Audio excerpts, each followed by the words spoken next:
This came really as a surprise, what just happened in China.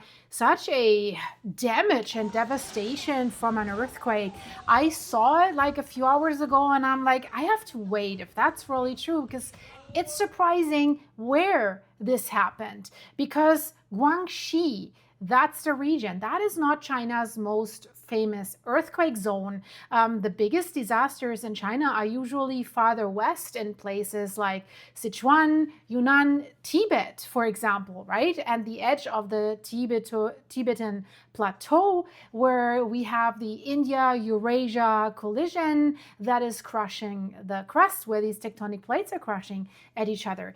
But here we are dealing with southern China. So that still has seismic risk. But when you see the images that you see behind me while I'm talking, like, wow, these collapsed buildings and 7,000 people have been evacuated. And we're talking about a magnitude 5.2 earthquake. You hear me right. We've seen this in Afghanistan. That magnitude can do a lot of damage, right?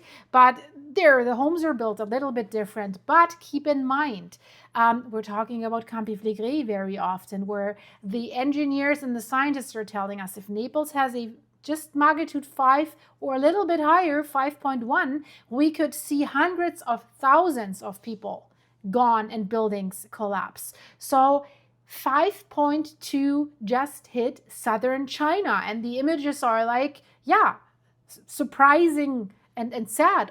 And this was not like a giant earthquake on paper, but it was shallow, and of course that makes the difference. It was only like 5 miles deep. That's 8 kilometers below the surface, near Liuzhou in Guangxi, and that is why a quake that many people would call moderate from the magnitude, if we look at that, was still powerful enough to collapse buildings, a lot of buildings, and people trigger these big evacuations, block roads with landslides, stop trains while crews were checking the rail lines if they're still good to go.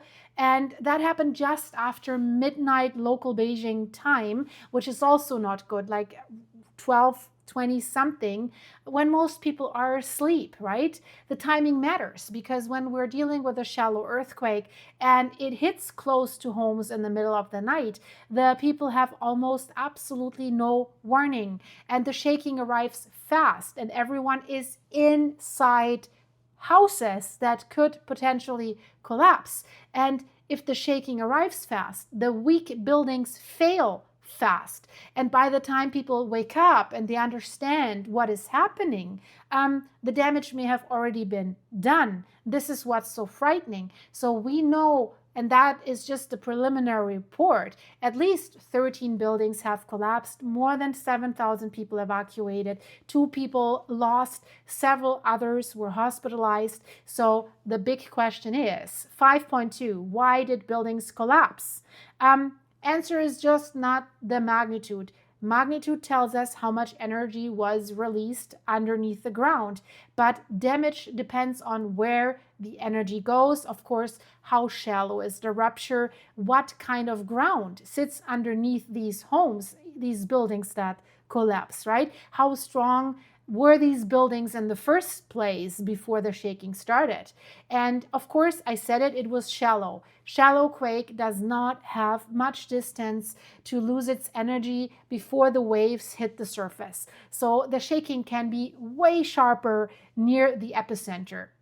So that's why if we have a 5.2 in the wrong place, can be way more destructive than people expect. And Guangxi is not sitting on any major plate boundary like Japan, Indonesia, or west coast of North America, right? Cascadia subduction zone. This is southern China. Basically, it's inside the South China continental block, but we've learned that, especially you guys that are watching my channel very often. And thank you, by the way, for doing that. And if you could leave it a like and a hype, it helps my channel. It doesn't cost you anything. We have learned that You can sit inside a plate, but that does not necessarily mean you're safe from quakes like that. The crust here has been squeezed, stretched, broken, and reactivated over millions of years by forces that are coming from the collision between India and Eurasia to the west and from Pacific tectonic forces to the east. So Guangxi also has a complicated deep crustal structure that somewhat probably helped to develop this earthquake. We have old blocks, we have buried fault lines, and we have a crust that is changing the thickness if you're going from northwest to southeast. So there are studies of that specific region, and we know now because of that that there's deep faults and there is basically a grid-like structural pattern underneath Guangxi. So that means, unfortunately, stress can still build up and it can release along old weaknesses in that crust. So that's what makes this earthquake significant or important. It did not happen on any like famous subduction zone that we're all afraid of that can produce these megathrust earthquakes. It basically happened in a place where old faults inside the continent still can move. They still can.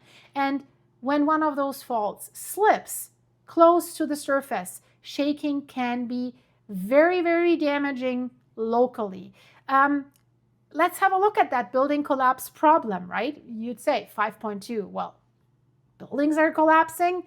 Earthquakes do not end people mainly because the ground shakes, right? That's logic. It happens when buildings, walls, roofs, roads, slopes fail and collapse. So USGS explains to us that earthquake damage depends on the strength of the shaking, the distance to the fault, local geology, the soil type. Sometimes we have liquefaction, and whether a structure can handle the motion, right? So if a building is older, poorly reinforced, and these buildings look like older masonry buildings, right? If it's built with weak masonry, if they're sitting on softer ground, not really attached properly to the foundations, or if they're already damaged, a shallow 5.2 can be enough to finally break it. That's the risk in Naples Pozzuoli with the supervolcano Campi Flegrei, by the way. So especially in China, if we have rural areas and small villages where some homes are definitely not built to modern earthquake-resistant codes like the modern towers, the collapse does not mean that this earthquake was secretly a magnitude 7, because I know some people are claiming that, but if you look at the structures that collapsed, it somewhat makes sense, right? We've seen this in Afghanistan with magnitudes of that scale. So it means the shaking was close, it was shallow, it was sudden, and the vulnerable structures could not absorb it. We've also seen it in Turkey, right? Where people were so scared they were jumping out of the second floor of their homes because they knew they're at risk to collapse. So, but there's this other danger too, the landslides, right? We have reports coming in from China that they say that landslides blocked roads into the affected area. That makes it worse to send help. So that really tells us the shaking was strong enough to disturb slopes, not just buildings. And if you have a very mountainous or hilly terrain, that can slow down the rescue teams significantly. It can trap communities and it can turn a short earthquake into a longer emergency. And the rail disruption matters for the same reason. Crews cannot simply assume that the tracks, the bridges, the tunnels, the embankments are safe. Even if the rails look fine from a distance, the ground beneath them may have shifted. The rails itself may have shifted, right? So that's why transportation authorities had to inspect the infrastructure before normal movement can resume. So the real story basically is we have a moderate earthquake that did hit a vulnerable area at a dangerous depth. So at the worst possible time of day, when people are in their beds sleeping in a region where old crustal faults can still move. And if we look at the damage, it shows us the magnitude alone can be misleading. leading. If we have a 5.2 underneath the ocean far from people, that barely makes headlines, right? We have that every day. But under a populated area, shallow, near weaker buildings and steep slopes, that can be very, very catastrophic. Now the questions, will we see aftershocks? Will they continue? Are they more weak buildings that maybe are on the edge of collapsing and the next aftershock could collapse them? Are they unsafe? Yes, there could be more slopes coming down. So this area could remain unstable after this shaking, because the first quake, this might not be over. We could see some others. Hopefully this was not a foreshock, right? Let's assume this was the main shock, then hopefully the other aftershocks will be smaller, but some homes are maybe already damaged, so that's still the risk. So the people that are evacuated from Liuzhou, the danger has not just only happened at 12:21 a.m.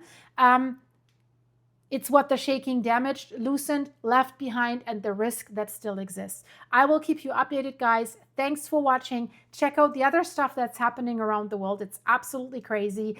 I wanted to go to sleep 3 hours ago, but I stayed up to see how this is unfolding for you guys. I don't even know what time it is. I think we're close to 4 a.m. here where I am. So good morning, good night, or good afternoon, wherever you are, guys. And I hope I see you in the next video. Bye-bye.